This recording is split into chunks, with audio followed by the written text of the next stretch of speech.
اور نتیجہ کیا نکلے گا؟ نتیجہ یہ نکلے گا کہ حکم ہوگا کہ ان کو پکڑ کر گھسیٹ کر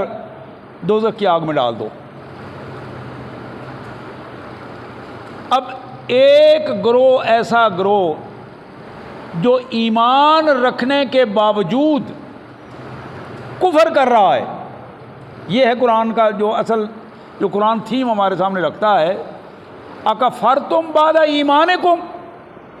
ایمان کے بعد تم نے کفر کیا، یعنی جانتے بوجھتے ہوئے پھر تم نے یہ حرکت کی۔ دوسرے لوگ جن کے چہرے چمکدار ہوں گے، خوبصورت لوگ ہوں گے، اللہ فرماتے ہیں ففی رحمت اللہ، وہ اللہ کی رحمت میں ہوں گے، اللہ کی مہربانیوں سے لطف اندوز ہو رہے ہوں گے، ہم فیہا خالدون، اور ہمیشہ ان میں رہیں گے۔ حضرات، یہ دو قسم کے گروہ دنیا میں زندگی کتنی ہے، یہ سوال بھی ہمارے سامنے عملی طور پر موجود ہے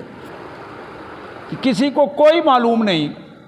ذرہ برابر بھی معلوم نہیں، نہ کسی پیغمبر کو، نہ کسی ولی اللہ کو، نہ کسی صحابی کو، کسی کو یہ معلوم نہیں کہ اگلا لمحہ اس کی زندگی کا ہے یا موت کا ہے۔ ان حالات میں جب ہم اپنا جائزہ لیتے ہیں تو پھر ایک کھلی سی تصویر ہمارے سامنے آتی ہے کہ ہم جس ماحول میں رہ رہے ہیں، جسے میں نے گھٹن کا ماحول کہا، کہ وہ گھٹن ہم نے خود پیدا کر دی ہے، اپنے اعمال سے ہم نے وہ گھٹن پیدا کی ہے، اپنے رویوں سے ہم نے گھٹن پیدا کی ہے، اپنے دین کو محدود کر کے، دین کو ٹکڑے ٹکڑے کر کے، فرقہ بندی بنا کر ہم نے دینی حوالے سے گھٹن پیدا کی ہے،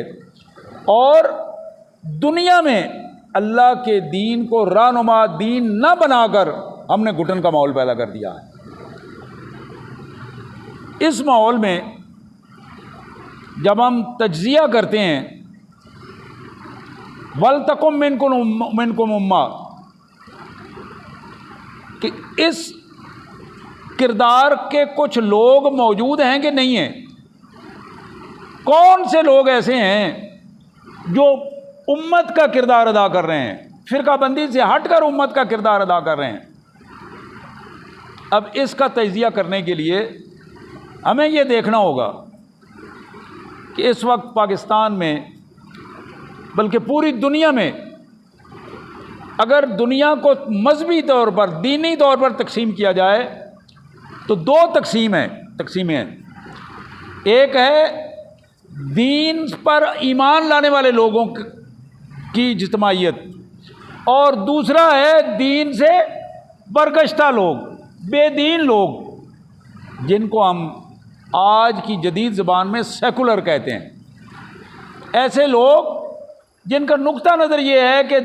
دین اپنا اپنا ہے، ہمیں دین کی ضرورت نہیں ہے، ہمیں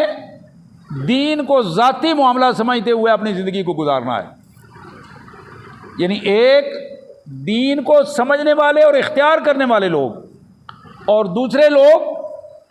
جو دین سے بیزار لوگ ہیں، سیکولر لوگ۔ اب اس تقسیم کے بعد یہ غور کرنے والی بات ہے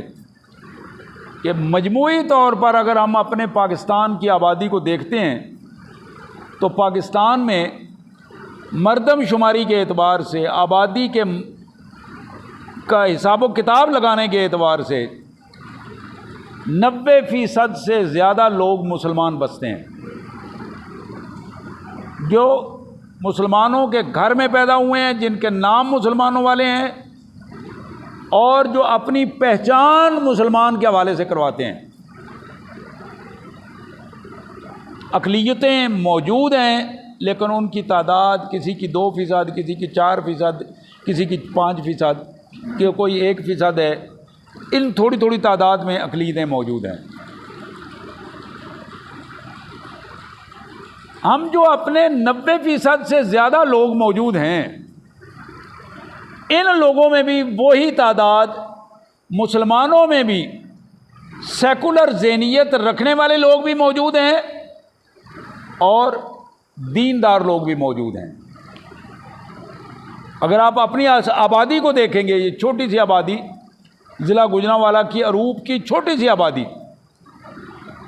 اس آبادی میں جب آپ تجزیہ کریں گے کہ کتنے لوگ ہیں جو نماز کے وقت مسجدوں میں آتے ہیں اور کتنے لوگ بازاروں میں بیٹھے ہوتے ہیں، کتنے لوگ ہیں جو اذان کی آواز سن کر اللہ کے حکم کے مطابق آنے کی کوشش کرتے ہیں، اور کتنے لوگ ہیں جو ڈھول کی تھاپ پر جب انہیں آواز آئے تو اپنے آپ کو وہاں کردار ادا کرنا جو ہے وہ زیادہ مناسب سمجھتے ہیں۔ تو آپ اندازہ کریں گے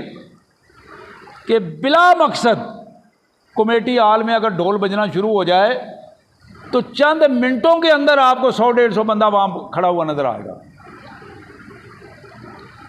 اس کے مقابلے میں اذان ہوتی ہے اور آپ کو اذان کے وقت 2-4 افراد مسجد میں ہوں گے، اور پھر نماز کے وقت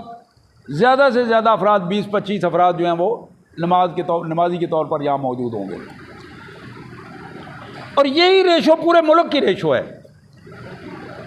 یعنی مجموعی طور پر ہم اگر اس بات کا تجزیہ کریں تو یہ بات ہمیں ہمارے سامنے آئے گی کہ پورے ملک میں بسنے والے لوگ جو اپنے آپ کو مسلمان کہتے ہیں، ان میں آدھے سے زیادہ لوگ جو ہیں وہ دین بیزار لوگ ہیں، سیکولر ذہنیت کے لوگ ہیں۔ اب جو باقی آدھے ہیں جن کو آپ 40-45% سمجھیں، ان میں آپ وہ لوگ جو اپنے آپ کو دیندار کہتے ہیں، مسلمان ہونے پہ فخر محسوس کرتے ہیں، ان میں جب آپ نمازیوں کی تعداد دیکھیں گے، نمازیوں کی تعداد، تو آپ کو 40-45% سے 10-15% پہ آنا پڑے گا، یعنی آدھے سے بھی کم، تیسرے حصے کے قریب۔ اور وہ بھی بڑی خوش قسمت آبادیاں ہیں جن کا تیسرا حصہ جو ہے وہ اللہ کی عبادات کے لیے نکلتا ہے۔ اب وہ تیسرا حصہ، یعنی ہم شروع ہوئے تھے 90% سے، 45% پہ آئے، 45% سے اب ہم 10-15% پہ کھڑے ہیں تجزیہ کرتے ہوئے۔ اس تجزیے کے بعد ہمارے پاس وہ طبقہ جو دیندار طبقہ بچتا ہے، اس کا جب ہم تجزیہ کرتے ہیں تو اس میں بریلوی، اہل سنت والجماعت بریلوی موجود ہیں، اہل سنت والجماعت دیوبندی موجود ہیں، اہل حدیث موجود ہیں، اہل تشیع موجود ہیں۔ اب یہ مختلف فرقوں کی نمائندگی کرتے ہوئے لوگ امت کی نمائندگی نہیں کر رہے، فرقوں کی نمائندگی کر رہے ہیں، فرقوں کی نمائندگی کر رہے ہیں۔ ان حالات میں جب آپ پھر تجزیہ کریں گے ان 10-15% میں، امت کے نمائندے آپ کو 2-4% نظر آئیں گے، باقی سارے کے سارے فرقوں کی نمائندگی کر رہے ہیں۔ مساجد میں ہر فرقے نے اپنی مسجد کے نام کے ساتھ اپنے فرقے کا نام رکھا ہے، اور وہ اس مسجد پر اپنی ملکیت سمجھتے ہیں، اور جب کوئی دوسرا آدمی اس پر نماز پڑھنے وہاں آئے تو وہ بعض اوقات عجیب نظروں سے کچھ لوگ دیکھتے ہیں، اچھا یہ بھی آ گیا ہماری مسجد میں۔ حضرات، یہ ماحول، یہ پہلو ان لوگوں کا ہے جو بظاہر دیندار لوگ ہیں، اپنے آپ کو دین کا طبقہ سمجھتے ہیں۔ ان حالات میں جب ہم یہ تجزیہ کریں کہ امت کا تصور رکھنے والے لوگ، دین کی سوچ دینے والے لوگ جو فرقوں کے مقابلے میں ہیں، ان کی تعداد کتنی ہے اور پھر ہم ان کو کتنا پسند کرتے ہیں۔ ہمارے جو سو کالڈ رہنما ہیں، بذات خود جنہوں نے اپنے آپ کو رہنما بنا کے پیش کیا، ان رہنماؤں کی عملی پوزیشن یہ ہے کہ وہ امت کے رہنما نہیں بنے، وہ فرقوں کے رہنما بنے ہیں۔ ان حالات میں میں بات کر رہا ہوں 1920 کی، 25 کی، 30 کی پاکستان بننے سے پہلے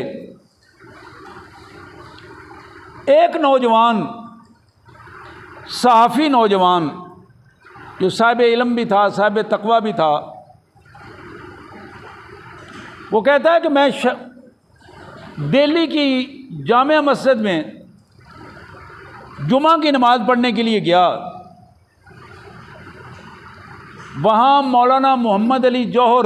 رحمۃ اللہ علیہ خطبہ جمعہ دے رہے تھے، جو اس وقت امت مسلمہ کے رہنماؤں میں ایک عظیم رہنما شمار ہوتے تھے،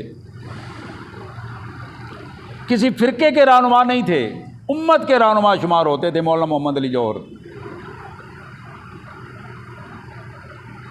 تو کہتے ہیں کہ مولانا جوہر نے ایک جملہ کہا اپنے خطبہ جمعہ میں کہ لوگوں، آج ہمارے دین اسلام کو غیر مسلموں نے گالی بنا دیا ہے،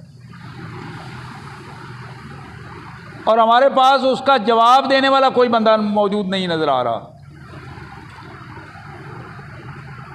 آج ہمارے دین اسلام کے جہاد کو لوگوں نے گالی بنا دیا ہے،